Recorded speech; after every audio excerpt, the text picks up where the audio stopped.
Howdy, it's Jim Morado, and this is the middle of October 2024. We're driving to one of my favorite towns, especially for legend tripping, Adams, Tennessee, home of the Bell Witch. And I've put up several videos about Adams before, the Bell Witch Cave, the Bell Witch Festival.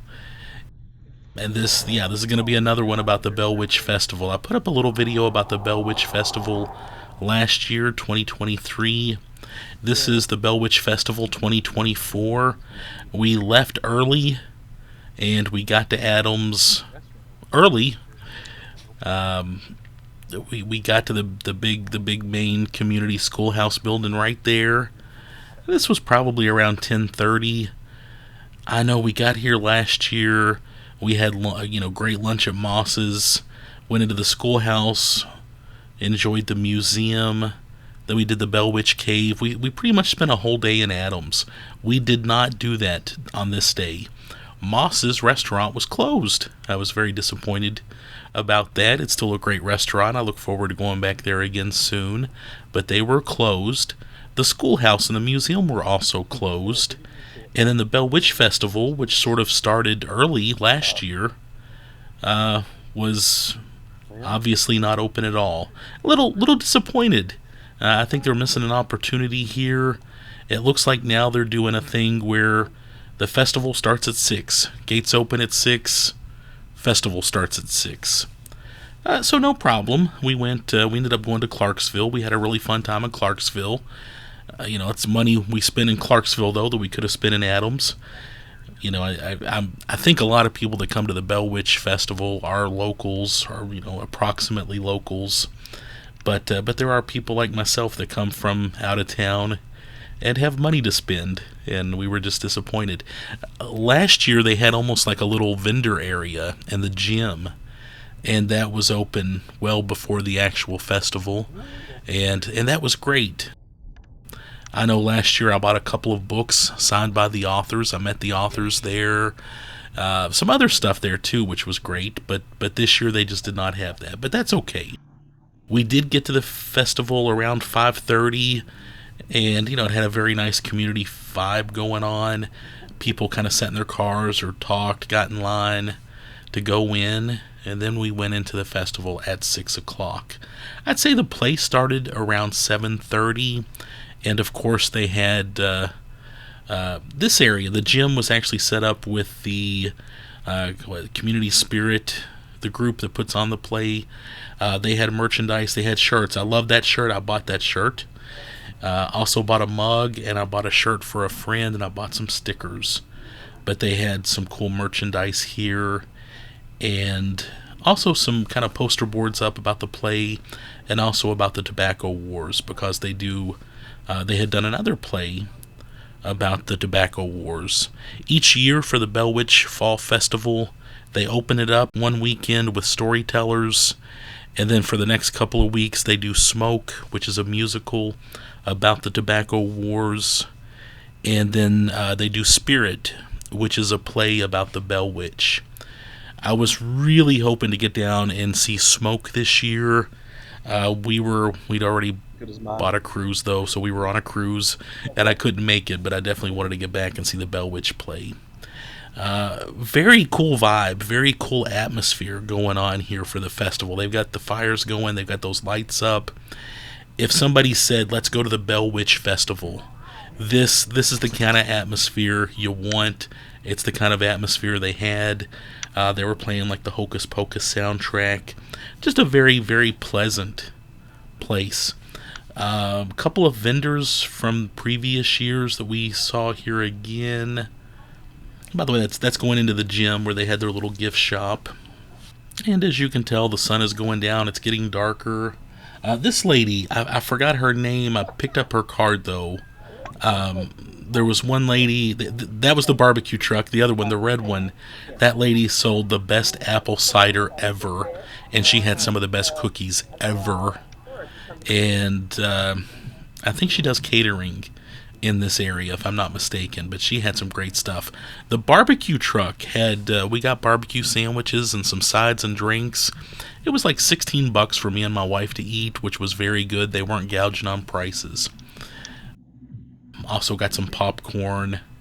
They had that kind of stuff here. And of course, yeah, check out those lights. And even the historic buildings kind of had that cool green light on them. Very, very cool effect. And just such a pretty area. And Adams really does it up nice with this festival. And this is, I want to get here at least once a year every year. I really enjoy this. You know, Adams knows about this. I guess people in Western Tennessee probably know. But it's a bit of a well-kept secret. This is fun. I like the atmosphere. The play is amazing too. And I wanted to talk a little bit about the play. Of course, I did not film the play. I did take a couple pictures and get a couple shots around the stage area, though, just to give you a sense of what it's like. But I felt like the play was very different this year than last year, and it was. I was looking at my playbill from last year and the playbill from this year. I did notice Peyton White was in the play. I saw her in blue suede shoes at the Pioneer Playhouse in Danville, and I thought that was pretty cool that they had somebody that had been at Pioneer Playhouse in the play. Yeah, okay, yeah, there you go. There's a look at the stage.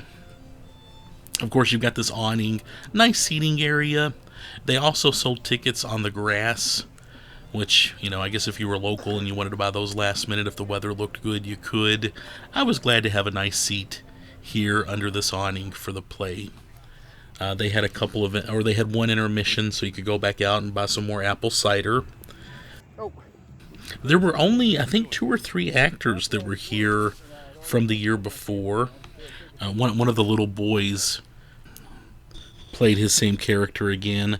Brian Best was also in the play this year and last year. I really like that guy, by the way. Yeah, and looking at the playbill, the note from the director, Elena Smith, she mentions the story has been told and retold to make its way to us today by many voices. And it was very... the production this year was inspired by the tradition of telling stories. And it definitely had that kind of vibe. I was really impressed with the fact that there were a couple of characters in the play this year that were not in last year's play. And that's Dean, performed by Elliot Robinson, and Annika by Tamisha Martin. You know, Dean the slave factors very prominently into the story if you read up on the Bell Witch. But it was nice kind of having the, I hate to use the word slave, but the slave perspective, you know, even in the short story. And those are 2 great actors, by the way. They did an amazing job. Everybody did a heck of a job. You know, it's kind of a long play. It's a little complicated. You know, you got to be focused to stay in the game with this play. And the play did feel very different to me. So I kind of enjoyed that. I enjoy the fact that they retool it some each year to make it feel different. This is us leaving. It's sad. I hate when it's over. So we had a good time once again in Adams, Tennessee at the Bell Witch Festival. And I'm going to have to try to make sure I see Smoke next year. If you live in Adams, if you've worked on this play, if you're familiar with it, if you're familiar with the event, I'd love to hear from you. I'm kind of jealous of, I mean this sincerely, I'm kind of jealous of the people who live in Adams. They've got this great, legendary ghost story, folk tale, whatever you want to call it, which is... it's fun. It's an interesting story. And then they have this festival each year that goes on for several weeks. And you know, they get to participate in this and watch it and go and enjoy it. So yeah, if you're from Adams, or if you've participated in this, if you've seen it, let me know what you think. Again, I was a little disappointed that it didn't last longer, the festival, but I definitely felt like I got my money's worth from my ticket. So yeah, once again, the Bell Witch Festival in Adams, Tennessee.